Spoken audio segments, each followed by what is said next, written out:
In today's video, I'm going to teach you how to find new arrival in Walmart 2025, step by step. Start by heading to walmart.com in your web browser. This works smoothly on both desktop and mobile, and the layout is similar enough that you'll feel right at home no matter what you're using. Once the homepage loads, look toward the top of the page for the large search bar. Just below that search bar, you'll see a strip of quick links and featured options designed to help you jump straight into popular sections.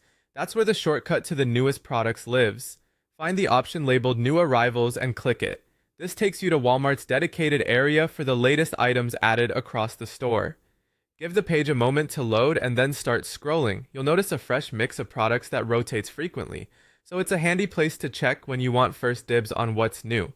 From this page, you can browse all the new arrival items at your own pace. It's designed to be straightforward, clear images, up-to-date pricing, and quick indicators for popularity and availability. As you look around, take a second to scan product descriptions and ratings so you can quickly gauge whether something fits what you need without diving too deep.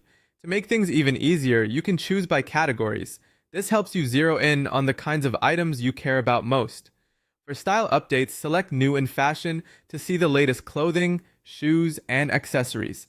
If you're refreshing your routine, explore New in Beauty for the newest skincare, makeup, and grooming finds. For unique pieces with a second life, New in Pre-Loved Fashion highlights gently used apparel curated for value and quality. Collectors will want to visit New in Trading Cards to catch recent releases and special sets as they appear. For everyday essentials, New in Personal Care showcases fresh arrivals in items like hygiene and wellness. And if you're looking to upgrade your devices or accessories, check out New in Tech for the latest gadgets and electronics. As you browse these categories, keep an eye on details like sizing, compatibility, or contents included, depending on what you're viewing. New arrivals can move quickly, so if you see something that fits, it's wise to review the specifics and availability right away. Because this section is updated regularly, coming back periodically is a simple way to stay ahead of new drops without hunting through the entire site. And that's all you need to find new arrivals on Walmart and explore them by category. Follow these steps, check in often, and you'll always be up to date with what's new.